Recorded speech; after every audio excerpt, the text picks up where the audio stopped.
지금 수사기관들이 동시다발적으로 수사를 벌이고 있는데 경찰과 검찰 차례로 한번 가보겠습니다. 먼저 이 경찰 쪽 연결해서 대통령실 압수수색이 어떻게 진행되고 있는지부터 보죠.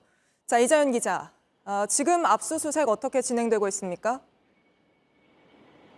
네, 아직 협의가 진행 중입니다. 그 압수수색 영장은요, 해가 지기 전까지만, 그러니까 일몰 때까지만 그 효력이 유지가 됩니다. 그런데 지금은 이렇게 해가 졌는데도 경찰이 아직까지 대통령실 현장에서 철수를 안 하고 있는 겁니다. 왜냐하면 이유는 이렇습니다. 압수수색은 안 되더라도 이미 제출 협의는 시간 제한 없이 가능하다. 이 부분에 대해서 대통령실과 좀 협의를 하겠다라는 겁니다. 그런데 만일 대통령실이 이미 제출마저 거부하게 된다면 내일 다시 압수수색 영장을 집행하겠다는 계획입니다.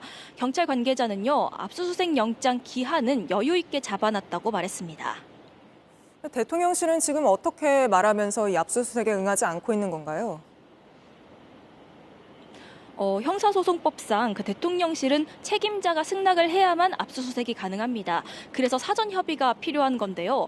경찰에서 그러면 그 대상지에 책임자를 불러달라 이렇게 얘기를 하면 경호처에서는 아직 회의 중이다라는 말만 반복하고 이 상태로 대치가 6시간 넘게 지금 7시간 가까이 이어지고 있는 겁니다. 그래서 경찰이 그동안에 그럼 계엄사령부가 차려졌던 그 합참 지하실부터 압수수색을 하겠다 이렇게 나섰는데요. 그러자 그 합참 출입증을 내어줬다가 다시 빼앗아 가기도 했습니다. 네, 압수수색이 빠르고 신속하게 이루어져야 할 텐데 압수수색 상황은 저희가 계속해서 또 확인해서 전해드리도록 하겠습니다. 그리고 또 경찰이 경찰 수뇌부들을 긴급 체포하지 않았습니까? 네, 맞습니다. 이 조지호 경찰청장과 김봉식 서울청장 자신들은 계엄 선포를 사전에 몰랐다 이렇게 주장한 바가 있습니다. 그런데 조금 전에 나온 언론 보도에 따르면요. 그 계엄 선포 3시간쯤 전에 그러니까 당일 저녁 7시쯤에 윤석열 대통령이 이 둘을 그 안가로 불렀다는 겁니다. 그래서 지시사항을 직접 하달했는데 그 분량이 A4 용지 한 장 분량이었고 또 이 자리에는 김용현 전 국방부 장관도 있었다. 이런 보도가 나온 바가 있습니다. 그리고 그날 밤 11시 37분에 윤석열 대통령이 조지호 청장에게 6차례 전화를 걸어서 이 국회의원들을 체포하라는 지시가 있었다고도 알려지고 있습니다. 그리고 실제로 이 통화가 오간 즈음에 조 청장이 그 국회에 진입해서 국회의원들을 막아라라는 지시를 내린 바도 있습니다. 네, 경찰에도 미리 연락을 해서 국회의원 체포하라고 지시했다는 거군요.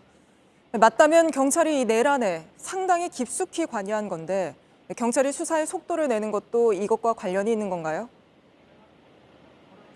네, 맞습니다. 이번 사태에서 경찰은 좀 특수한 위치에 있는데요. 그 12.3 내란 사태의 핵심 가담자인 동시에, 핵심 가담기관인 동시에 이 사태를 수사하는 주체 중에 하나이기도 합니다. 그러니까 제대로 수사하지 않으면 경찰은 오직 내란의 가담자로만 역사에 남을 수밖에 없는 겁니다. 자, 이런 상황에서 김 전 장관의 구속영장이 발부됐을 때 법원이 근거로 든 게 검찰청법이었습니다. 그 내용이요. 경찰의 범죄는 검찰의 수사권이 있다라는 겁니다. 다시 말하면 경찰이 지금 수사하고 있는 경찰청장에 대한 문제도 결국은 수사권이 검찰에 있다는 겁니다. 결국 경찰은 이 수뇌부들에 대한 엄중한 수사를 하지 않으면 셀프 봐주기 수사를 하고 있다. 이런 오명을 벗을 수 없는 겁니다. 지금까지 경찰 국가수사본부에서 JTBC 이자연입니다. JTBC 뉴스를 시청해 주셔서 고맙습니다. 저희는 저녁 6시 50분 뉴스룸에서 뵙겠습니다.